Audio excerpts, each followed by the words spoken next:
And we're live, guys. Welcome back. How was y'all's weekend?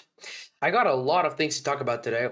I want to talk about the possibility of a black swan happening for Bitcoin. This is massive. And I want to talk about everything I've been talking about for the last month and combine it into one video for everybody to see. I want to talk about all the key points, every single point that I've been talking about in the last month will be in this video combined into one video to just show you guys facts, both bullish, both bearish for you guys. Long term, short term, mid term for you guys. But before we do that, we have to start with the news because the possibility of a black swan is imminent, right? Let's start by looking at the real life news.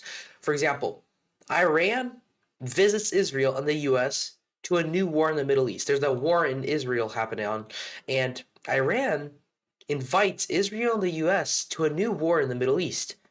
Taking the bait will accelerate the inevitable decline of the bankrupt US government. Imagine US wars in Ukraine, Iran, and Taiwan simultaneously, plus North Korea attacking the South. A coordinated geostrategic checkmate.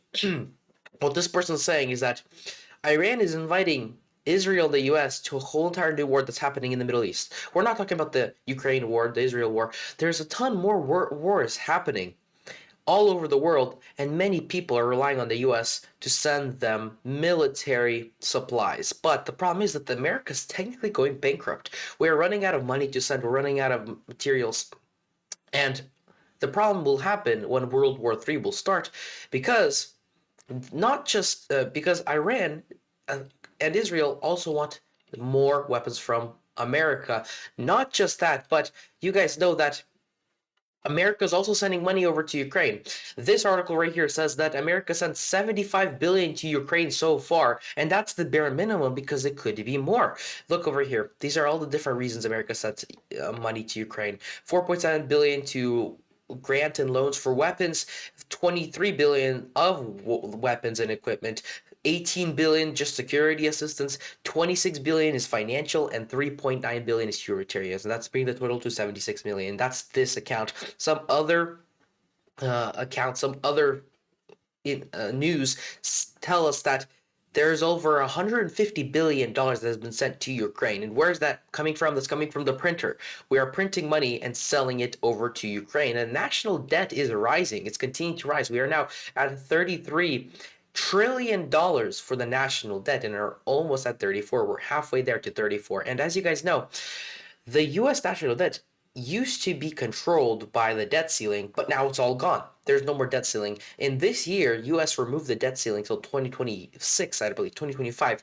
And there's no more debt ceiling, so US can continue to print as much money as possible, which will continue to rise and continue to raise interest rates. Speaking of interest rates, inflation is starting to increase once again. If we look at inflation right over here, you know that America kind of decreased, the Fed decreased interest rates from around 9% down to 3%, but it has started to rise again. Of course, people are saying that this is so much lower than before. We are technically lowering interest rates, but inflation is still happening.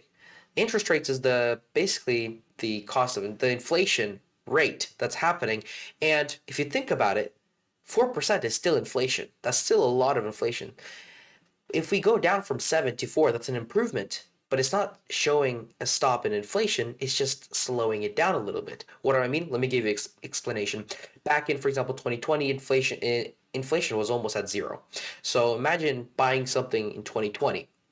Now, you buy something, you buy enough items that's worth straight $100. Coincidence? I don't know. But you buy something that's worth $100. Now, next year, inflation rate, for example, just saying something hypothetically, it's at 30%. So over the years, over this last year, the inflation has risen 30%. So you look back and you're like, wow, this items that I bought last year, if I buy them right now, it's now worth $130.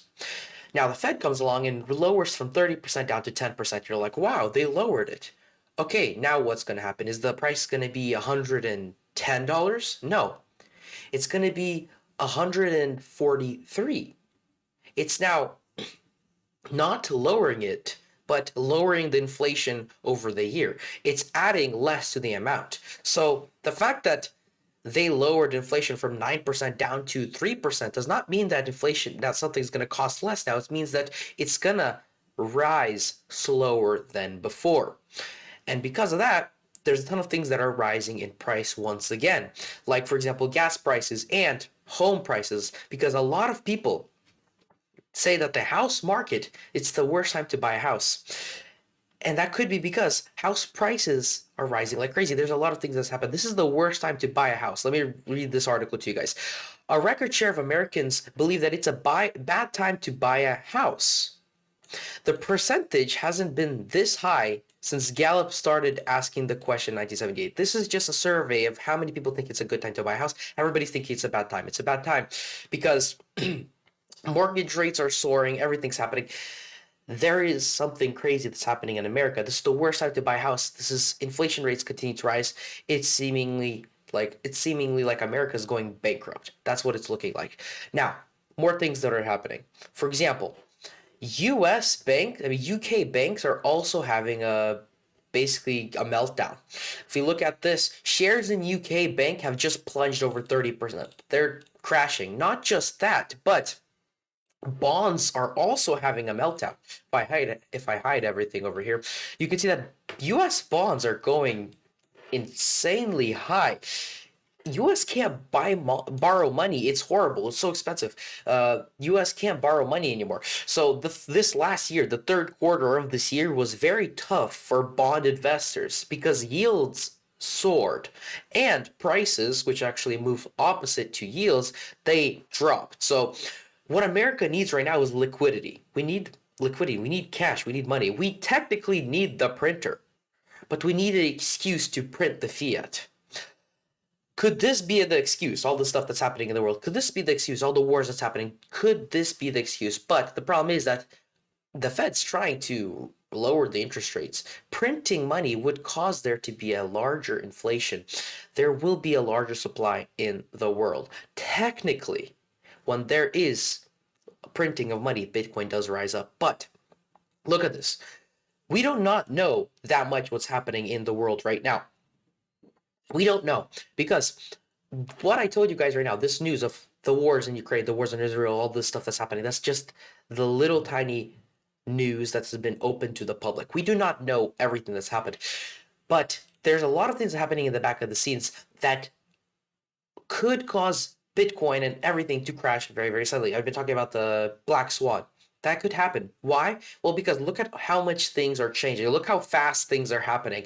There's wars upon wars upon wars. Everybody's acting on something very fast. There's very fast reactions. Everything very fast could happen. If America goes into a war, what happens? Human sentiment changes. Everybody becomes fearful. Everybody starts taking money out of the market, starts preparing for a possible war, possible recession. We saw this back in 2019, back when the COVID market hit. Look how fast this happened. We went from 10,000 down to 13,000 very, very fast in about a month. Let's see and actually calculate it perfectly. See how fast Bitcoin crashed back in 2019.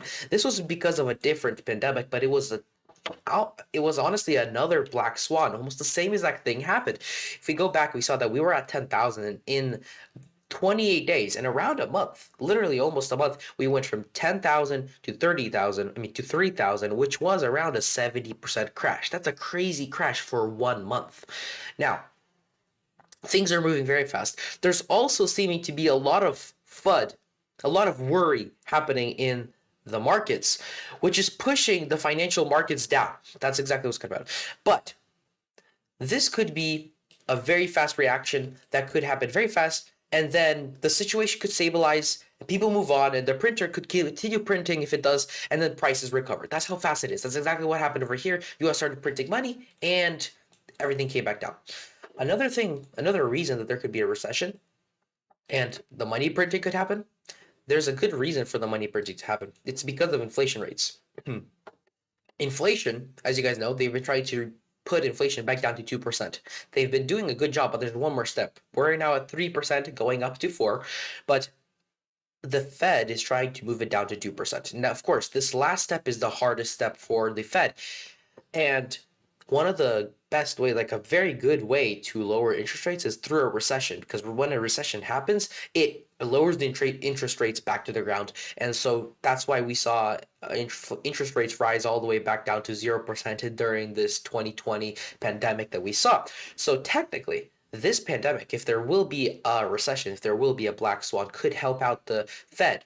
And of course, they're all waiting. They all want to print money so that we could lower interest rates, so a lot of things could happen. But with all these things happening in the world, with all these different might be World War III. See, some people are tagging World War III. Iran inviting Israel and the U.S. to a new war in the Middle East, the war from Gaza on Israel, the Ukraine war versus Russia. All these wars are starting to happen. Everything's moving super fast. Could the market sentiment change and people start becoming fearful and taking their money in the hopes that they could save their money before a war comes? That's something that could happen. Or this could all be over in the next couple of days. This could all be over. Like I said already, we do not know that much on what's happening in the world. We are basically clueless compared to all the US governors in the world that know the real news. This news is what they actually tell us. This could be over in a couple of days, these wars, or this could be the start of something massive, and that's why people are starting to worry.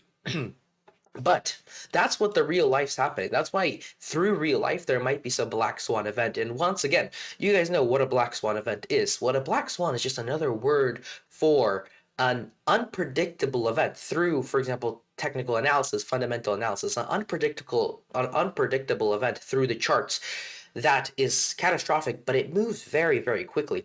It could pass very, very fast, like the COVID dump, this pandemic that happened back in 2019. This went from 10,000 down to 3,000, back to 10,000 in around 3 months, almost exactly 3 months. It was that fast. And almost nothing happened. We crashed down to three, and then we came back up in 3 months. Of course, the world was still recovering, but Bitcoin and stocks basically recovered very, very quickly. And that's because of the printer and how America reacted. But what's interesting is that usually in a black swan event, we usually do not see any technical analysis or any chart patterns supporting this theology that Bitcoin could crash. But this time we see something different. We see this time for Bitcoin a price change. We see consolidation. We've been consolidating for almost a year now after rising for almost a year, and people are starting to wonder where Bitcoin's going to go. If we look at the fear and greed, actually it's going to be perfect. Looking at the fear and greed, if I look at indicators and fear and greed. Looking at the fear and greed, we can see something very, very interesting. Bitcoin fear and greed is at straight 50. People are wondering, and it's been at straight 50 for already the last whole week, which is very, very interesting. Looking at the fear and greed, it has risen up to around 50 and has been staying here for already almost a month. That is because people cannot figure out where Bitcoin's going to go. If we look at Bitcoin, yeah, try telling me where Bitcoin's going to go. There's so much things that's going to happen in the short term that people do not know what's going to happen. There's a lot of bearish indicators. There's a lot of bullish indicators. And that's exactly what I want to talk about next, because there are bearish indicators that support this real life news that could cause Bitcoin to fall down very, very fast, very, very quickly. For example, there was this talk of the death cross that happened. If I pull it up, there are two indicators, two moving averages that when crossed can confirm and show repeated, this has been proved, repeated price action to the upside when this red line crosses beneath this green line. This is the 20-week moving average crossing over the 200, right? Am I right? Let me just check that real quick. The 20-week moving average crossing over the actually I think it's a 20-day. No, the 20-week moving average crossing over the 200-day moving average. When this happens, there is usually price action that goes in that direction. It's called the golden cross and the death cross. So, looking back in time, we see that right over here in basically January 2023, we saw this golden cross that happened. Right over here. Yeah, it's on the daily time frame. This golden cross that happened right over here. And when this golden cross happened, we saw downwards momentum into the golden cross in the short term, but we saw upwards momentum in the long term. What's interesting is that we're almost doing the same exact thing right now. Now, you guys can see that this 200-day moving average has went up and this 50-day moving average has fallen down. That's what they are. 200-day moving average is the green one, 50-day moving average is the red one. And when the 50-day moving average crosses below the 200-day moving average, that's when bad things happen, because that is called the death cross. It's the opposite of the golden cross that we saw right over here. And like we saw short-term price action heading into this golden cross, but long-term price action into the direction of the golden cross. That's a bullish pattern. We could see the same exact thing right here. So death cross is a bearish indicator. So technically, we are right now seeing a bullish price action in the short term, but we technically could see bearish price action in the long term, just like we saw right over here, but the opposite. Bullish indicator, bearish price action in the short term, bullish price action in the long term. That's one of the things. This death cross is causing a lot of people to worry for Bitcoin and give people reasons to start shorting the market. Another thing, there's a lot of different patterns right over here. For example, all these moving averages on the daily time frame being resistance levels. If you look at this, you can see that we have a lot of moving averages on the daily time frame. The 20, the 100-day moving average are on the daily time frame and are showing a very big resistance level right over here. Not just that, but the moving average on the weekly time frame are also showing Bitcoin a very big resistance right now as we're speaking. Could be showing that Bitcoin's getting rejected from the 20 and the 200 week moving average, not the day, but the week moving average. And these are very big resistance levels. Usually when we get rejected from these levels, we have a very big fast crash. Of course, we technically cannot fall that far because we are already recovering from a major crash and we are very, very low, but we could see a very big crash. And that's what I've been talking about for the last month. Looking back, we also see the Ichimoku cloud showing us a very big resistance right now. You can see that on the weekly time frame, the Ichimoku cloud is a very huge wave right now. Technically, we need to see the squeeze of the Ichimoku cloud for us to be able to break through this cloud of resistance. And this cloud of resistance ranges technically all the way up to $40,000. Of course, we are inside of the Ichimoku cloud. That's the first thing that we need to do to break it. We enter this Ichimoku cloud, confirm support, and start rising up through this trajectory. That's the only thing that could save us right now. Bitcoin needs to confirm support at this Ichimoku cloud. Another resistance level is the Ichimoku cloud on the daily time frame. See how all these indicators and moving averages are working together to be a huge resistance, to be a huge stumbling block for Bitcoin? Is that a coincidence? I don't think so. There's a lot of world news that's happening that also supports this idea of Bitcoin falling down. For example, right now, Ichimoku cloud, if Bitcoin falls a little tiny bit further, a little tiny bit farther out of this pattern that I will talk about later in the video, if we fall down out of this Ichimoku cloud, that could be a very bad thing for Bitcoin.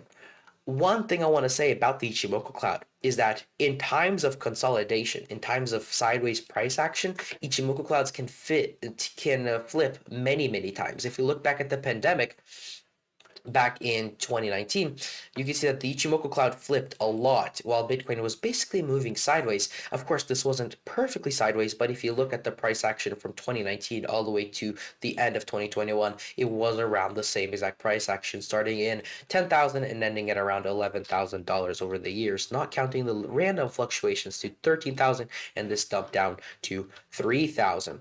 Now, looking back to where we are right now, of course, same thing could be happening. We see this Ichimoku cloud sideways price action. Technically, we don't need to follow this Ichimoku cloud. We could be bouncing around, but this is another area of resistance controlled and followed by and supported by these resistance lines on the moving averages on the daily time frame. That's a lot of resistance levels that are building up. Another resistance level that could be happening is the fact that this area where we are right now is a very big psychological area. To explain that, I got to explain something that I was talking about for already 2 months, and that is the pattern. This is all just a cycle that's been Bitcoin has been continuing since all the way December of 2022. When we stopped falling down from this crash from $69,000 and we reached 15,000, we started to rise up, and technically, this could be not true, but technically we made an 5-wave Elliott wave. Now, if this is a 5-wave move Elliott wave, then technically what follows that is a 3-wave move ABC correction wave. There is a way to calculate this ABC correction wave to see where we're going to fall down to, and that's by grabbing the Fibonacci tracer from the local bottom all the way to the local top. We're grabbing the data and seeing where we could fall down to, which is usually the 0.5 to 0.618 level. That is the big area where Bitcoin usually falls down to. Let me calculate that. Let me put a box over there just for you guys to see. And the interesting thing is that ABC correction waves can also be calculated for resistance levels. What I want to show you guys is that when we fall down, we fall in 3 steps. That's why it's called ABC, because there's 3 waves. A is a fall down, and B is the start of a rise up. We rise up halfway around, and then we fall down once again to the box of that huge ABC correction wave target. And there's a way to calculate where we stop. And that is by grabbing a Fibonacci, flipping it upside down, and seeing where we could fall down to, and the most likely chance for us to rise up to. That is by grabbing the 0.618 to the 0.5 level once again and just monitoring those 2 levels. And that is right over here, ranging from 28,300 to 29,100. That's a huge resistance for Bitcoin. Technically, if Bitcoin ever gets rejected from that level, we could see a crash down to this level, which is ranging from 23,000 all the way to 21,000. And do you guys know that Fibonacci, of course, it's not all perfect. It's not always going to touch the 0.618. It's never going to perfectly touch this box. Sometimes we go a little higher, sometimes we never reach it. That's why right now we have this wick that reached into this box. Technically, that could be the end of the rise. That could be the end of the ABC correction wave. That could be the end of the B wave. It could be the start of this C wave. If this is the case, then what we will see right now is a sharp fall down to the 0.238 level. This red line, which is at 26,500. If we see a fall down to 26,500, then there's a very big chance that we could fall down all the way to $22,000. Of course, we don't need to do that because there is some more bullish action that could happen in the short term. For example, us rising to the 0.618 level. 0.618 is the most likely chance for Bitcoin to rise out up to, even though there's a golden box, the 0.618 is the most likely chance for Bitcoin to rise up to or fall down to, depending on what's the trajectory. And the 0.618 rise would follow this pattern. We are inside of a potential potential rising channel. This is a very big pattern that happens when Bitcoin starts falling down and has a rise up. And what happens is Bitcoin starts rising up in the short-term bearish pattern, but ends up breaking to the downside. 70% of the time, that's what happens. Bitcoin breaks to the downside of this rising channel just because it's much easier to break down or stop moving than it is to pump higher than this ascending channel. So psychology causes us to fall down. Combining that with all the indicators, all the resistance levels you could be seeing are either 2 options right now.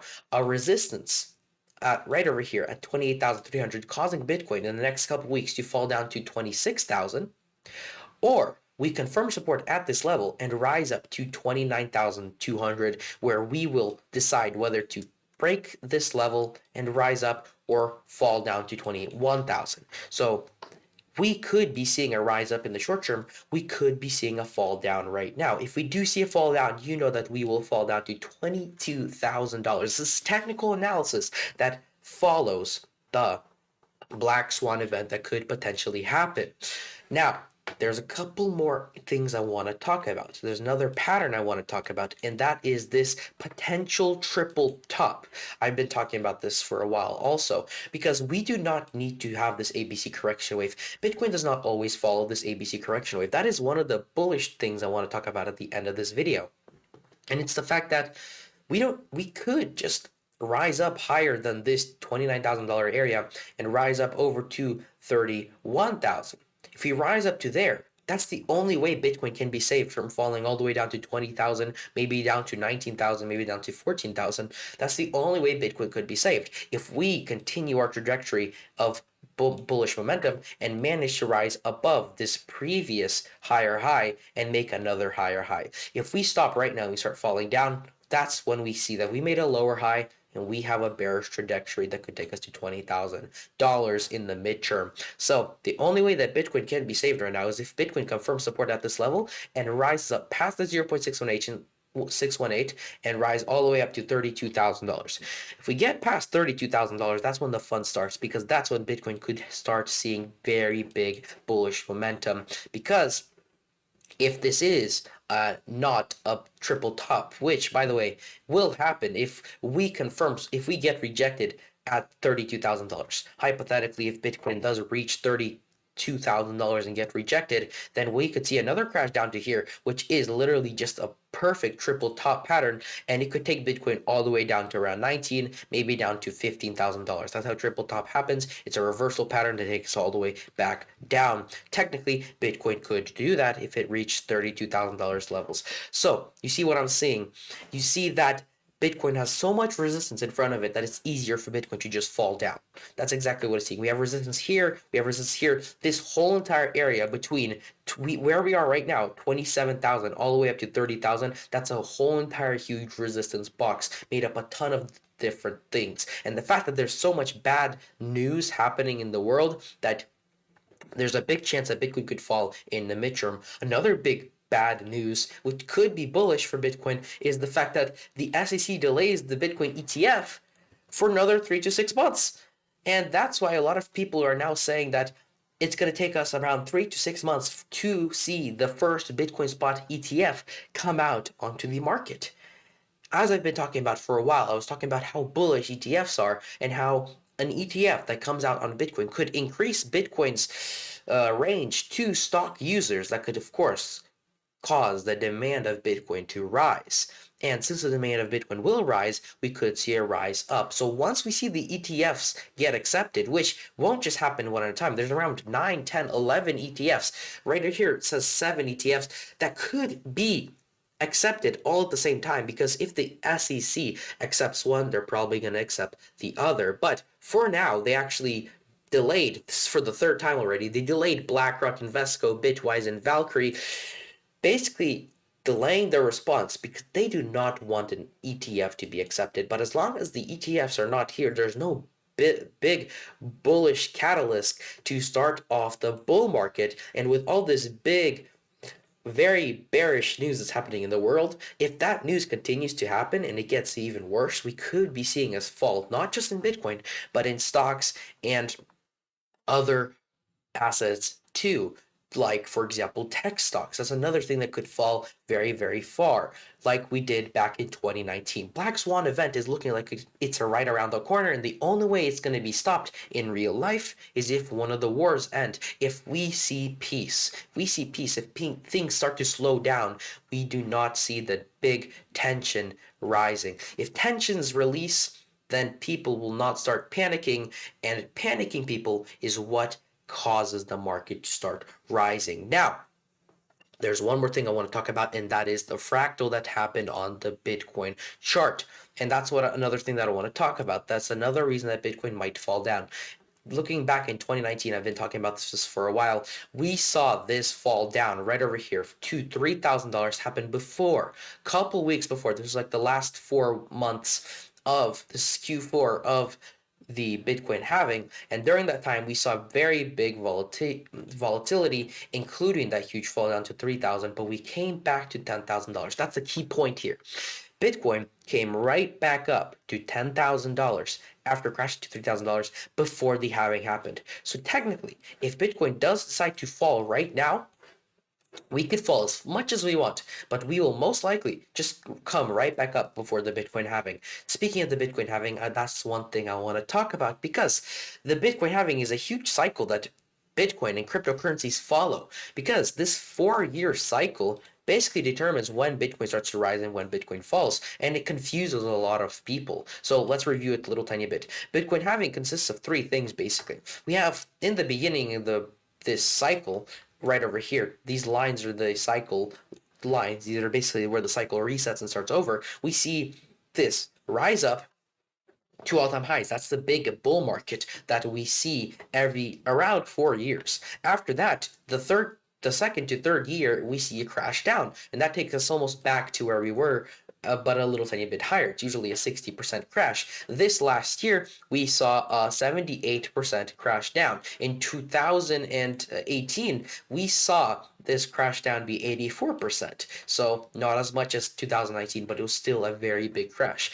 The key point is what happens in this last 2 years. This last year and a half is a lot of people start assuming that the Bitcoin bull market is back and that we are about to start rising once again. But that doesn't happen. We had the same exact thing that happened right over here in 2019. You can see that people started to assume that Bitcoin was once again going to reach all-time highs because we rose all the way to $13,000. It was a very big rise, but what Bitcoin did is stop around halfway and start falling down. Had a lot of volatility. We fell down a little bit, we rose up a lot. Of course, we had the recession, but if you cut that out, you can see that we had a lot of sideways action. Since this recession was a black swan event, you couldn't have predicted that. Technically, this was not supposed to happen. Technically, we should have had more sideways action. That's what Bitcoin could have right now. Bitcoin also rose up around halfway. Of course, not perfectly halfway. It's around less than halfway. We can actually calculate that by grabbing the Fibonacci retracement, seeing that we rose around 25% to the Bitcoin halving and to the Bitcoin all-time high. And what you can see is that Bitcoin actually started going sideways right now as we're speaking for already about a year. And this is why many people are confused, because people were talking about the Bitcoin bull market starting again, which technically it did. But the Bitcoin halving is not here yet, so the cycle continues. This last year and a half is where a lot of people get shaken off. This is where a lot of people who come in for the Bitcoin bull market get shaken off. And the best advice when we are in this area, when we are in this bull market, is to just hold your Bitcoin, and if Bitcoin falls to a lower level, just buy it there, because Bitcoin will straight up just come back before this Bitcoin halving occurs and literally just start ramping on and rising to new all-time highs a couple months after the halving. That's why a lot of people are talking about the possibility of Bitcoin bull market at the end of 2024. That's also what I talk about. I talk about the possibility of Bitcoin going to all-time highs, potentially $120,000 at the end of 2024, because this Bitcoin bull market usually starts a couple months, 3 to 4 months after the halving, which is, if we calculate it, around December, around the end of 2024, because the halving is at April. May, June, July, August, the middle of 2024, that's when we usually start rising up. So until then, we could be seeing sideways action, fall downs, rises up. That's the bullish news for Bitcoin in the long term, is to just hold. We see the fractal that Bitcoin has been doing in 2019. We could be doing the same exact thing that we did in 2019 right now. We could see this fall down to around the same exact areas as Bitcoin did back in 2019, and then straight up just come back. That's exactly what could happen for Bitcoin. And that's why right now a lot of people cannot decide what Bitcoin is going to do, because a lot of people are confused right now. This area is confusing people this last year, and that's why the best thing for you guys to do, for people who are bearish, just hold, because they will straight up just come back. And the best thing to do is not to sell when it's at this level. That's the worst thing you could do, but to buy more crypto when it's at this level, because we might never reach 20,000, 15,000 once again. I've been talking about this in 2019, and I was talking about how we might never reach $6,000 ever again. Yeah, look where we are right now. The chances of reaching all the way to $66,000 is almost impossible. Probably isn't possible, because supply and demand will never let us reach that far. People will always be holding, and people are holding right now, and the only thing we got to do is to throw out all those new people who just want to get some quick money. That's what's going to happen right over here. And once they see Bitcoin crashing down 30 to 40% down to around 19,000, 18,000, maybe even 14,000, that's when they will rise out.